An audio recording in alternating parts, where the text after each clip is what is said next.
In a world where words and thoughts collide, cognitive disorders present a complex and often misunderstood challenge. These mental health conditions, rooted in biological factors like brain injury or illness, can dramatically alter a person's ability to think, remember, and function in daily life. The effects of such disorders can ripple through families and communities, creating confusion and frustration that touch everyone involved. Amid these struggles, the stories of public figures like Keira Knightley and Orlando Bloom shine a light on the reality of living with a learning disability, specifically dyslexia. Diagnosed at a young age, both actors have faced the daunting challenges posed by their condition, yet they have transformed their experiences into sources of strength and inspiration. Their journeys reveal how passion, determination, and the right support can help individuals not only cope with, but thrive despite the obstacles presented by cognitive disorders. Dive into their narratives as they navigate the complexities of dyslexia and the impact it has had on their lives and careers. Hello everyone, and welcome back to Masterpiece. Today, we're diving into cognitive disorders. Whether you're a longtime subscriber or this is your first time here, I'm thrilled to have you join me. In this video, we'll be exploring its characteristics. Cognitive disorders are mental health conditions characterized by significant impairments in cognitive abilities, affecting daily functioning. These disorders are primarily caused by biological factors, such as brain injury, illness, or substance use, rather than psychological issues. They manifest as disturbances in thinking and memory, representing a marked change from an individual's previous level of functioning. This change can lead to confusion and frustration for both the affected individuals and their families. Understanding these disorders is essential, as it allows for better identification and management of symptoms, ultimately improving the quality of life for those affected. The symptoms of cognitive disorders can vary widely, reflecting the complexity of the brain's functions. Common signs include memory difficulties, where individuals may struggle to recall recent events or learn new information. This can be particularly distressing as it affects not only personal interactions, but also the ability to manage daily tasks. Additionally, many individuals experience attention deficits, making it challenging to concentrate or follow conversations. These cognitive challenges can compound over time, leading to further difficulties in communication and social engagement, which can exacerbate feelings of isolation and anxiety. As cognitive disorders progress, individuals may also encounter problems with judgment and reasoning. This impairment can hinder decision-making abilities and lead to risky behaviors. Furthermore, changes in behavior and personality may arise, causing increased irritability or withdrawal from social situations. The impact of these symptoms can be profound, not only on the individual, but also on their family and support network. Recognizing these symptoms early is crucial for effective intervention, as timely support can significantly alter the trajectory of the disorder. To manage the challenges posed by cognitive disorders, various strategies can be employed to enhance daily functioning and improve overall well-being. Establishing a structured routine can provide stability, making it easier for individuals to navigate their day-to-day activities. Additionally, engaging in mentally stimulating activities such as puzzles or reading can help maintain cognitive function and promote a sense of achievement. Physical activity is also vital, as it not only supports physical health but also contributes to cognitive resilience, helping to combat depression and anxiety. Social engagement is another vital aspect of managing cognitive disorders. Maintaining connections with friends and family can provide emotional support and cognitive stimulation, helping to alleviate feelings of isolation, as Hollywood's finest have been experiencing cognitive disorders as well. Our two beloved couple from Pirates of the Caribbean, Keira Knightley and Orlando Bloom, opened up on struggling with dyslexia, shedding light on how this learning disability has shaped their lives and careers. Both stars were diagnosed with dyslexia at a young age, and their experiences offer valuable insights into the challenges and triumphs associated with this condition.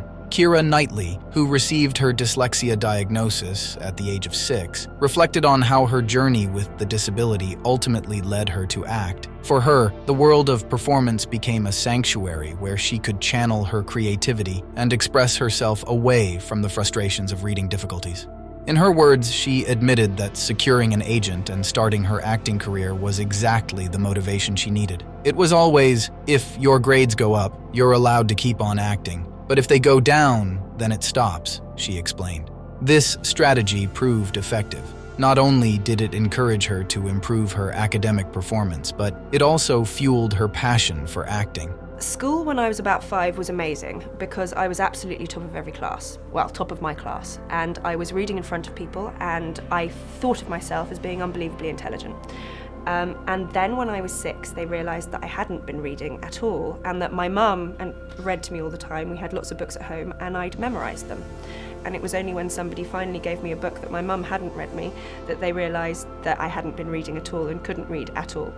So when I was 6, I went from being the top of the class to the absolute bottom of the class. And I still remember what a shock that was.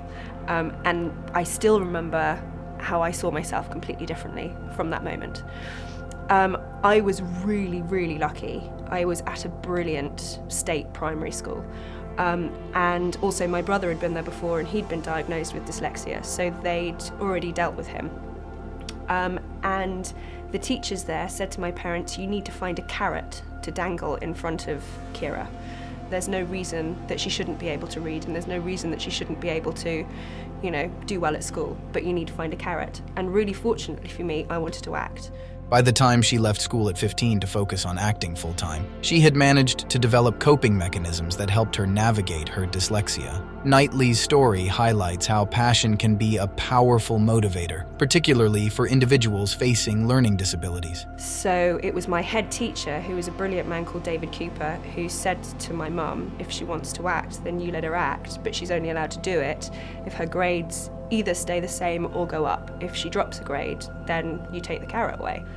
I think I've always been very creative. It was art, it was drama, it was music. I was always very good at creative writing. I was top of those classes, it's just that my spelling was awful. Again, the teachers that I had recognised how important it was that I knew that the points that I was making and the pieces of creative writing, the stories that I were telling, were great and were valid and were interesting, and that they gave me a mark for that. And that the spelling and the punctuation was entirely different, because when you split them up, you're not saying you're not intelligent enough. What you're saying is, hey, you're not very good at this bit, and that's fine. That's fine. Deal with that bit, but well done, because that was a great story. Because actually, confidence is the most important thing, and if you tell a child that they're not good at something, and you tell a child that they're stupid, then they'll feel like they are. Similarly, Orlando Bloom's journey with dyslexia began when he was diagnosed at the age of 7. He vividly recalled the assessment process, describing it as a series of puzzles and engaging activities. Despite the challenges he faced, Bloom discovered that he had a high IQ, which provided him with a sense of reassurance. Yet, the reality of dyslexia also carried its burdens. Bloom described the diagnosis as both a gift and a cross to bear, emphasizing how his mother worked to frame it positively, encouraging him to see it as a unique trait rather than a limitation. Despite her efforts, Bloom struggled to accept his dyslexia and often felt the need to hide it from his peers. Bloom's time in school was fraught with difficulty as he grappled with distractions and frustration. He recalled a school report that highlighted his tendency to look out the window rather than focus on his studies. This distractibility, coupled with the challenges of spelling and writing, left him feeling inadequate at times. It wasn't easy. It required extra classes, extra time. One of my early school reports said something along the lines of, if Orlando wasn't, looking out the window, daydreaming, or in the hamster cage, he'd be a very valuable member of the class in some form or another.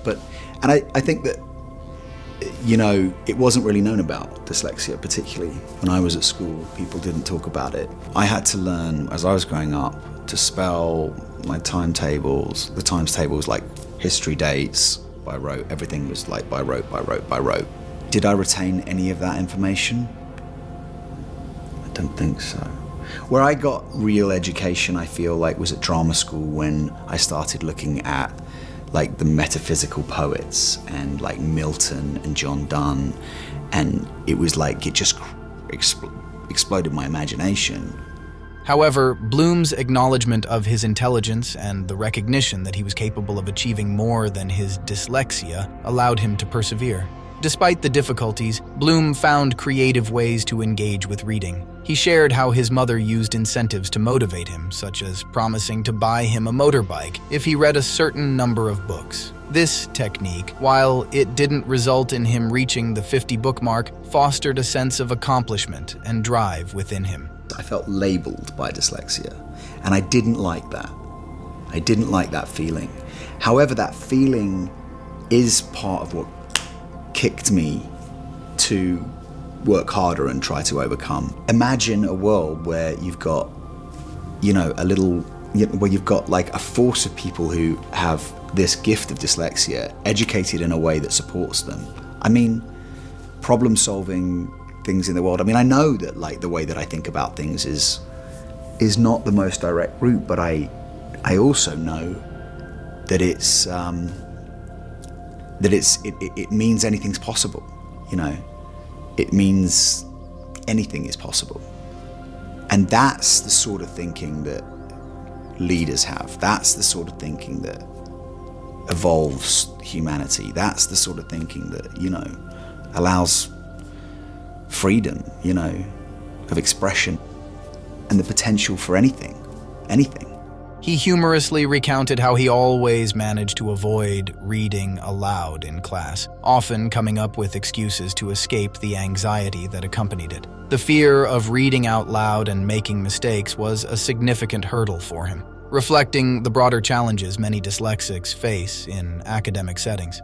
Moreover, their experiences shed light on the importance of advocacy and awareness surrounding dyslexia and other learning disabilities. In conclusion, Keira Knightley and Orlando Bloom exemplify how the journey with dyslexia, though fraught with difficulties, can lead to personal growth and achievement. Their stories serve as a reminder that learning disabilities do not define a person's potential. Rather, they can become part of a unique narrative that shapes who they are. Their openness about their struggles encourages others to embrace their differences and find their own paths to success, whether in the arts or any other field. Ultimately, seeking professional support is crucial for individuals with cognitive disorders. Consulting healthcare professionals, such as neurologists and psychologists, can lead to appropriate diagnoses and tailored treatment plans. Cognitive rehabilitation therapies can also be beneficial, providing targeted interventions to address specific deficits. In summary, while cognitive disorders present significant challenges, understanding their symptoms and implementing effective coping strategies can enhance the quality of life for those affected, allowing them to navigate their daily lives with greater ease and confidence. And there you have it. I hope you found this video helpful and learned something new. If you did, please give it a thumbs up and consider subscribing for more content like this. Don't forget to hit that notification bell to stay updated. If you have any questions or topics you'd like me to cover next, make sure to drop them in the comments below. Thanks for watching, and I'll see you in the next one.